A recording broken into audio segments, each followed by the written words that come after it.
Hello বন্ধুরা, একটা গুরুত্বপূর্ণ ইনফরমেশন নিয়ে হাজির হয়ে গেছি। সামনে লোকসভা নির্বাচন, অথচ অস্থায়ী চুক্তিভিত্তিক কর্মচারীদের ঝুলিতে কিন্তু সরকার এখনও পর্যন্ত সেরকম কোনো সুযোগ সুবিধা বা স্থায়ীকরণের কোনো রকম নির্দেশ দেয়নি। এরকমই অস্থায়ী কর্মচারীদের কিছু আপডেট নিয়ে হাজির হয়ে গেছি। বিদ্যালয়ের ম্যানেজিং কমিটি দ্বারা যে সমস্ত পার্শ্ব শিক্ষকরা মূলত নিযুক্ত হন এবং যাদের স্কুল ফান্ড দ্বারা পরিচালিত করা হয়, অর্থাৎ তাদের বেতন স্কুল ফান্ড দ্বারা দেওয়া হয়, সেই সমস্ত মাধ্যমিক এবং উচ্চ মাধ্যমিক স্তরের অস্থায়ী পার্ট টাইম টিচারদের আজকে কিন্তু রাজপথে একটি মিছিল ছিল। তারা সুবোধ মল্লিক স্কোয়ার পার্ক থেকে মিছিলটি শুরু করেন এবং ধর্মতলায় রানী রাসমণিতে দীর্ঘ অবস্থান করার পর মাননীয় মুখ্যমন্ত্রীকে একটি ডেপুটেশন প্রদান করেন এবং সেখানে তাদের দাবি দাওয়াগুলো মেনলি যেটা ছিল সেটা হচ্ছে বিদ্যালয়ের ম্যানেজিং কমিটি দ্বারা নিযুক্ত যে সমস্ত পার্ট টাইম টিচার রয়েছেন তাদের যে ফান্ডের মাধ্যমে বেতন দেওয়া হয় সেটা না করে সরকারের তরফ থেকে যেন তাদের বেতনের ব্যবস্থা করা হয়। আর সর্বোপরি যেটা গুরুত্বপূর্ণ বিষয়, তাদের স্থায়ীকরণ অর্থাৎ 60 বছর পর্যন্ত কাজের যেন স্বীকৃতি প্রদান করা হয়। এই দাবি দাওয়া নিয়ে তারা কিন্তু ডেপুটেশন জমা দিয়েছেন।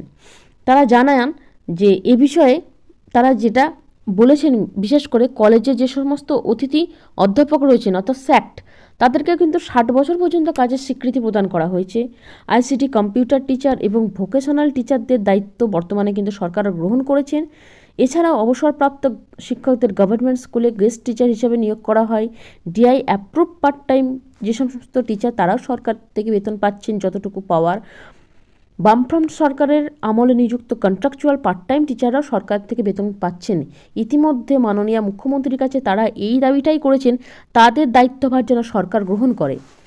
বর্তমানে সরকারের আমলে 2012 সাল থেকে তাদের যে নিয়োগ করা হয়েছে বিদ্যালয়ের ম্যানেজিং কমিটি দ্বারা নিযুক্ত যে সমস্ত অস্থায়ী পার্ট টাইম টিচার রয়েছে সরকার থেকে, তারা কেন বেতন পাচ্ছেন না? তাদের দায়িত্ব সরকারের নেওয়া উচিত। বছরের পর বছর বিদ্যালয়ের পাঠদান পরিষেবা, মাধ্যমিক ও উচ্চ মাধ্যমিকের কাউন্সেলিংয়ের ফাইনালের যেসব পরীক্ষার খাতা সেগুলো দেখার পরও ম্যানেজিং কমিটির অস্থায়ী পার্ট টাইম টিচারদের দায়িত্ব সরকার গ্রহণ করছেন না। এটাই তাদের মূল বক্তব্য, যেখানে তাদের সরকারি সমস্ত কাজ করতে হচ্ছে প্যারালালি টিচারদের মতোই তারা কাজ করে যাচ্ছে, অথচ স্কুলের ফান্ড থেকে তাদেরকে ন্যূনতম 1000 থেকে 3000-এর মধ্যে কারো মাইনে, এই ধরনের বিষয়টা তাদের হয়ে আসছে, যেখানে 60 বছর পর্যন্ত তাদের চাকরির কোনো রকম নিশ্চয়তা নেই। সমস্ত জায়গা থেকে এই দাবি উঠে এসেছে, যেখানে কলেজের অতিথি অধ্যাপক আইসিটি কম্পিউটার টিচারদের মতোই সরকার তাদের দায়িত্ব যেন নেয় এবং 60 বছর পর্যন্ত তাদের যে কাজ তার স্বীকৃতি যেন প্রদান করা হয়। এই দাবি দাওয়া নিয়ে তারা কিন্তু আজকে ডেপুটেশন জমা দিয়েছেন।